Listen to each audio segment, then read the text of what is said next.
Welcome back to True Business Review. Today we are going to be predicting the NFC North division winner. Just to let you guys know, I am Mike. Dan is the other member of this channel. Go check out his prediction videos. They're really popping off. And keep up the support with the subscriptions and comment your team or division down below. Alright, today we're going to be ranking the NFC North. Lions, Vikings, Bears, Packers. Okay, so let's start off with the fourth team and the team who will not take this division.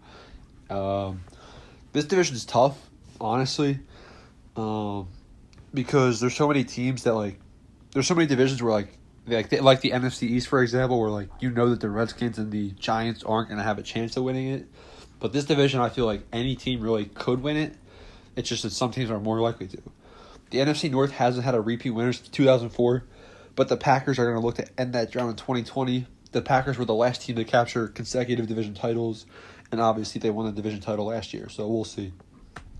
Coming in at number 4, the Detroit Lions. So their odds to win this division are plus 900, but I don't see them winning this division. Honestly, I like the Lions' chances. I see how they have Matthew Stafford. I think he's still a good quarterback. Coming off of that injury from last year, though, we'll have to see. Obviously, last year they went 0-6 in the division, and 0-6 versus divisional teams is not going to get the job done when you're looking to win the division title. And obviously, Kenny Golladay is a good wide receiver. Who's the other guy? They have Danny Amendola, who I'm going to say is underrated. And I know that they just got rid of Darius Slay for basically nothing, but they replaced Darius Slay with Jeff Okudah. And obviously, I'd rather have Darius Slay just because, you know what he is. But it's pretty obvious Jeff Okudah is going to be a pretty good player in this league. So I think their defense will probably be similar to last year. Coming in at number 3, going to have to put the Chicago Bears. The Bears have a plus 300 odd to win this division. And just yesterday, they declined Mitchell Trubisky's fifth-year option. So basically, it's an open quarterback competition between Trubisky and Foles. Obviously, who knows how training camp this year is going to play out, because normally that's where the quarterback battle happens. But who knows if training camp's going to get pushed back, canceled, I don't know. But I predict that Nick Foles is going to be the quarterback of this team week 1, and Mitchell Trubisky will look to take over the reins if Foles has trouble. They have a stellar defense, right? There's no doubt about that. The addition of Robert Quinn, to sign with the team after a coin flip to decide between the Bears and Falcons, should dramatically help this defensive line. But with injuries to core players last season, superstar Khalil Mack received constant double and even triple teams at times, making him stand out a little less than he usually would. But with if they get healthier, then this Bears defense is going to be a force to reckon with. I really like the addition of Nick Foles. Head coach Matt Nagy has recently come out and said there's going to be a competition, like I said, but it's not even close. Nick Foles is that good quarterback. Take away his rookie year and a few games he did play last season with Jacksonville, and he's a pretty solid regular season record.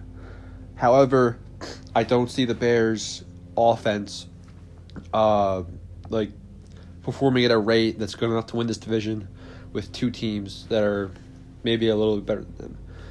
And those two teams are, coming in at number 2, I'm going to have to put the Minnesota Vikings.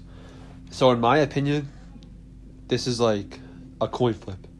The Vikings just got Justin Jefferson. Obviously, he's not Stephon Diggs, but he's a different style player. He's not a speed threat, but he's more like a big guy who catches targets, similar to Alshon Jeffrey.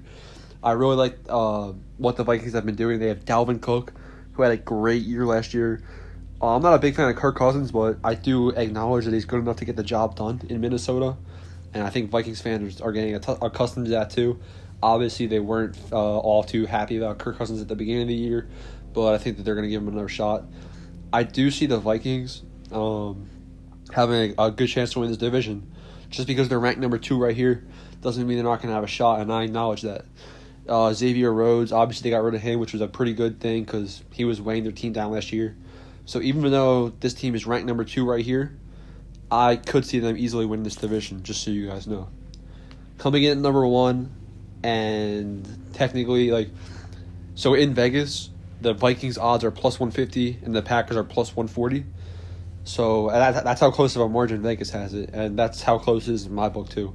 but a close number one is going to have to be the Green Bay Packers.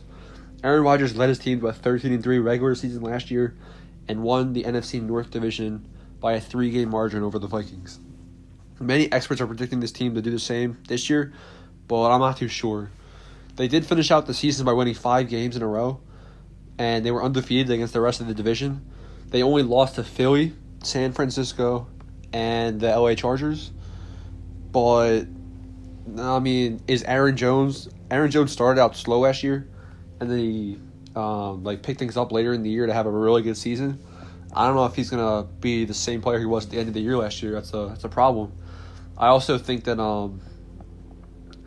they did surprisingly well with their defense last year. You look at Aaron Rodgers, the new head coach Matt LaFleur, and you see 2 offensive guys. But what did you get? You get defense. The Packers only going 13-3 outscored their opponents by an average. No, the Packers, even though they went 13-3. Only outscored their opponents by an average of 23-9, so like a 4-point difference. And 20 NFL teams scored more points over the course of the season than the Green Bay Packers. So what this means is all of their games were close games, and they could have went either way. Similar to how the Seahawks lost their games closely. So I could see the Packers losing this division to the Vikings. So like I said, it's a coin flip, Vikings-Packers. I ranked the Packers number 1 just because of how they played last year, but skill-wise and maybe even momentum-wise, I could see the Vikings winning this division. There's the rankings, the clear-cut bottom 2, and basically a tie for number 1. There's the rankings. Please subscribe, comment your team or division down below to have their video featured next. Thank you.